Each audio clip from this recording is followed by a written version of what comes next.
Madam President, Oh, the senator from Vermont. Madam President, it's really with hope and pride and optimism that I rise today to honor the legacy of an icon of the civil rights movement, a hero of democracy, and a dear personal friend of mine, John Lewis. More than anything, John Lewis was a man of action. When he saw suffering, he tried to end it. When he saw injustice, he tried to correct it. Where good trouble was needed, he showed up for it. The most fitting way to honor the legacy of John Lewis is to take action ourselves, the action that he would have.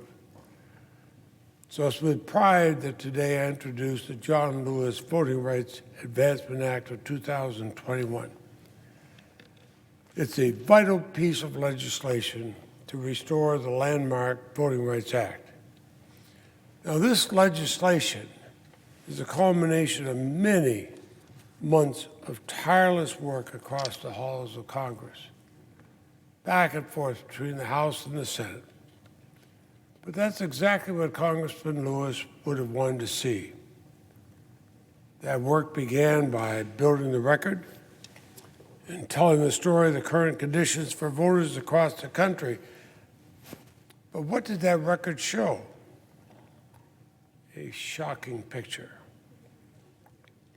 Empowered by the Supreme Court's damaging 2013 decision in Shelby County versus Holder, states across the country have been advancing and enacting sweeping voter suppression efforts to make it more, not less, difficult for American citizens to participate in their own democracy. Can you imagine that, making it harder for Americans to participate in their own democracy? And today, tens of thousands of Americans are being disenfranchised under the guise of state law. And it's no coincidence that certain communities consistently bear the brunt of these suppression schemes across the country. Throughout our history, we've worked to make our democracy ever more inclusive, not exclusive. With each generation, we've sought to empower millions more to be equal participants in America's system of self-government. So make no mistake, this tidal wave of voter suppression efforts seeks to bend the arc of equal justice and equal rights backward. We should not allow that to stand. Action in Congress is desperately needed. The House answered the call from Congressman Lewis and others to protect our precious, almost sacred right to vote, and they passed a bold version of the John Lewis Voting Rights Advancement Act earlier this year. Today in the Senate, we'll be introducing a version of that bill that should get the votes needed to restore the Voting Rights Act.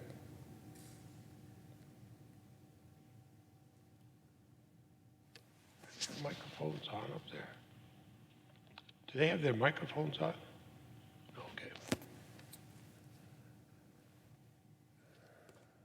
This legislation addresses the court's 2013 and 2021 decision, and it should advance here. It should be passed by the House, and it will surely be signed into law, and there's no reason for delay. This legislation addresses the Supreme Court's Shelby County decision by restoring the Justice Department's pre-clearance powers there to prevent states from enacting discriminatory voting changes. The legislation limits the harms caused by the Supreme Court's Brodovich decision earlier this year by enshrining a private right of action and clear factors with which voters can bring lawsuits against attempts to disenfranchise them. Fundamentally, this legislation seeks to ensure that the Justice Department possesses the tools it needs to protect the right to vote for all Americans, regardless of party or race or creed or background. Now, you wouldn't know it by listening to the partisan rancor of today's politics, but this goal, protecting our right to vote, has never been a partisan issue. John Lewis once said, "We all know this is not a Democratic or Republican issue. It's an American one." Truer words haven't been spoken. We should remember that reauthorizing the Voting Rights Act on a bipartisan basis, that's the way we've always done it. The core provisions of the Voting Rights Act have been reauthorized 5 times. Every time, remember that, 5 times. Every time this has been done with overwhelming bipartisan support in Congress. It was signed by President Nixon. It was signed by President Reagan. It was signed by President George W. Bush. They all signed the Voting Rights Act reauthorization into law. They knew the profound importance of the landmark law for our democracy. In fact, the most recent Voting Rights Act reauthorization was in 2006. And you know what the vote was in the United States Senate? 98-0. And many senators still serving today, both Republican and Democratic, voted to support that legislation. The toxic partisanship of American politics today has obscured what has for decades united us across party lines. This is the belief that protecting our right to vote, the very right that gives democracy its name, is bigger than party or politics. It's the belief that a system of self-government, a government of, by, and for the people, is one that's worth preserving for generations to come. It is the belief that government exists to serve the will of the people, not the other way around. And that, Madam President, is what I believe.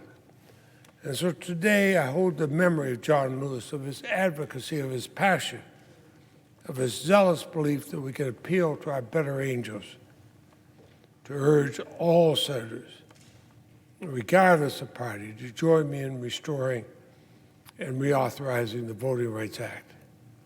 The John Lewis Voting Rights Act advancement gives us that opportunity. Congressman Lewis, I know, would have wanted us to come together and find a path forward to addressing the many threats facing Americans' foundational right to vote. But I'll tell you what he would not have accepted. He would not have accepted inaction. So let's try to live up to the memory and the example of John Lewis, a heroic man of action, one of my dearest friends in my years in the Congress. And I know he's watching over us. Let's make him proud. Madam President, I yield the floor.